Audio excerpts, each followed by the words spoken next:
ನಾಳೆ 19 ಮೇ 2020 ಇದರಲ್ಲಿ ಮಾನ್ಯ ಮುಖ್ಯಮಂತ್ರಿಗಳು ಮತ್ತು ಇಡೀ ಕ್ಯಾಬಿನೆಟ್ ಮಂತ್ರಿಗಳು ಮತ್ತು ಇನ್ನಿತರ MLAಗಳು ಎಲ್ಲರೂ ಸಹ ತುಮಕೂರಿಗೆ ಬರ್ತಾ ಇದ್ದಾರೆ. 3 ವರ್ಷ ಸರ್ಕಾರ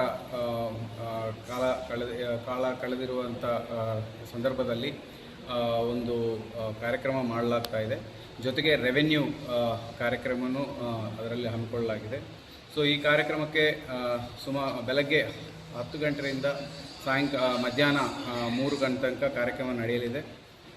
ಮಾನ್ಯ CM ಅವರು ಬೆಳಗ್ಗೆ 10 ಗಂಟೆಗೆ ಬ್ಯಾಂಗ್ಳೂರಲ್ಲಿ ಬಿಟ್ಟು 10:45ಗೆ ಇಲ್ಲಿ ಹೈಸ್ಕೂಲ್ ಗ್ರೌಂಡ್ ವೆನ್ಯೂಗೆ ಬರ್ತಾ ಇದ್ದಾರೆ. ಇಲ್ಲಿ ಮಿಕ್ಕಿದ ಕಾರ್ಯಕ್ರಮಗಳು ಮುಗಿಸ್ಕೊಂಡು ಸಾಯಂಕಾಲ 4 ಗಂಟೆಗೆ ಅವರು ಬಿಟ್ಟು ವಾಪಸ್ ಬ್ಯಾಂಗ್ಳೂರಿಗೆ ಹೊರಡಲಿದೆ. ಸೊ ಕಾರ್ಯಕ್ರಮದಲ್ಲಿ ಸುಮಾರು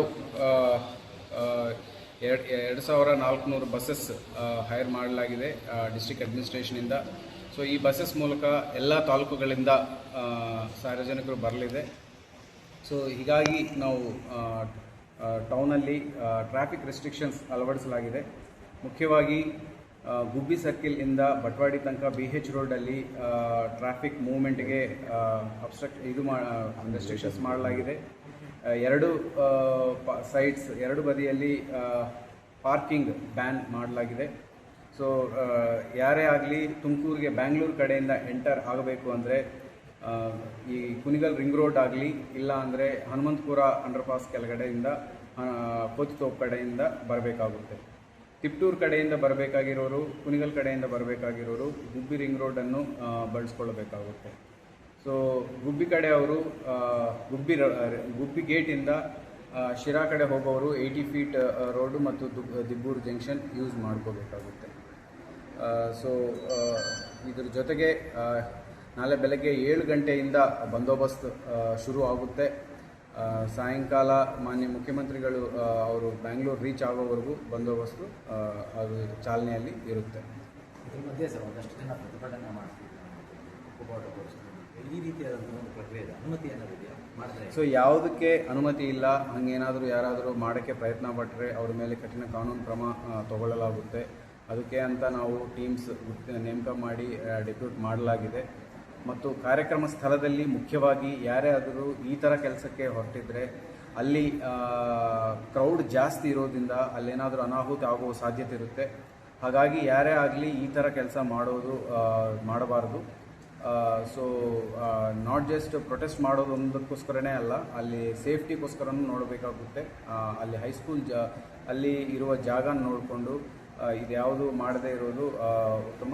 ಆ್ಯಂಡ್ ಕಾನೂನು ಪ್ರಕಾರವಾಗಲೂ ನಾವು ತುಂಬ ಗಟ್ಟಿಯಾಗಿ ಕ್ರಮ ತಗೊಳ್ಳಲಾಗುತ್ತೆ. ಸೊ ಈಗಾಗಲೇ ಇವತ್ತು ಕೂಡ DC ಆಫೀಸ್ ಮುಂದೆಲ್ಲ ಪ್ರತಿಭಟನೆ ಮಾಡಿ ಒಂದಷ್ಟು ಬೆಳವಣಿಗೆ ಆಗಿತ್ತು ಸರ್, ಅವ್ರ ಮೇಲೆ ಸೊ ಇಮಿಡಿಯೇಟಾಗಿ ಅವ್ರನ್ನ ಅಲ್ಲಿಂದ ನಾವು ಪ್ರಿವೆಂಟ್ ಮಾಡಲಾಗಿದೆ, ಅಲ್ಲಿಂದ ತೆರವುಗೊಳಿಸಲಾಗಿದೆ. ಸೊ ತೆರವುಗೊಳಿಸೋ ಸಮಯದಲ್ಲಿ ಅವರು ಪೊಲೀಸರ ಜೊತೆ ಜಟಾಪಟಿ ಮಾಡಲಾಗಿದೆ. ಅವರು ನಮ್ಮ ಒಬ್ಬ AS ಅಲ್ಲಿ ಹೋಗಿರೋ ಪೊಲೀಸರು ಸಹ ಇದು ಕೆಲಸ ಮಾಡದೆ ಅವ್ರನ್ನ ತಡೆಯಲಾಗಿದೆ. ಅವರಿಗೆ ಕೆಲವರಿಗೆ ಇದು ಆಗಿದೆ.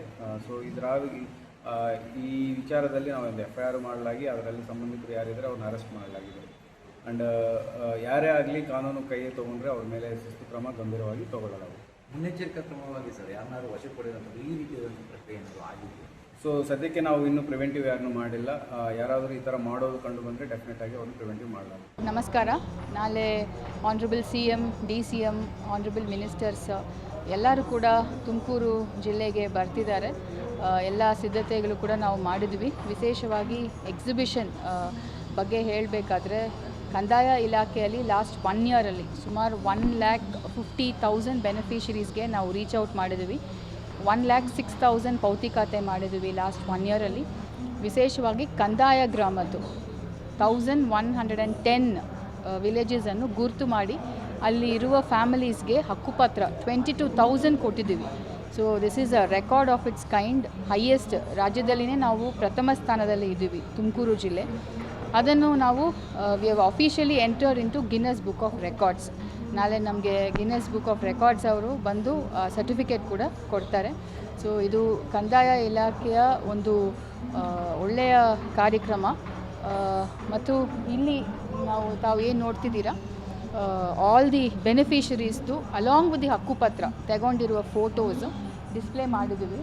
ಅದೇ ರೀತಿಯಲ್ಲಿ ಎಷ್ಟು ಭೌತಿಕತೆ ಮತ್ತು ಕಂದಾಯ ಗ್ರಾಮದ್ದು ದರ್ಖಾಸ್ತು ಕೂಡಿದ್ದು, ಸೊ ಇದೆಲ್ಲನೂ ಸೇರಿ ಸುಮಾರು 1,50,000 ಪೀಪಲನ್ನು ನಾವು ಡೈರೆಕ್ಟಾಗಿ ಬೆನಿಫಿಟ್ಸನ್ನು ತಲುಪಿದ್ದೀವಿ ಅನ್ನೋ ವಿಚಾರ. ಇದಕ್ಕೆ ಭಾಳ ಎಫರ್ಟ್ಸ್ ಹೋಗಿದೆ ಇದು ಹಿಂದೆ. ತಹಸೀಲ್ದಾರ್ಸ್, ACಗಳು, ADC, ನಾನು ಎಲ್ಲರೂ ಕೂಡ VAO, RIಗಳು, DTಗಳು ಒಂದು ತಂಡವಾಗಿ ಈ ಕೆಲಸವನ್ನು ನಾವು ಮಾಡಿದ್ವಿ. ಇನ್ನು ಮುಂದೆ ಕೂಡ ಒಳ್ಳೆಯ ಕೆಲಸ ನಾವು ಮಾಡೋಕ್ಕೆ ತಯಾರಿದ್ದೀವಿ.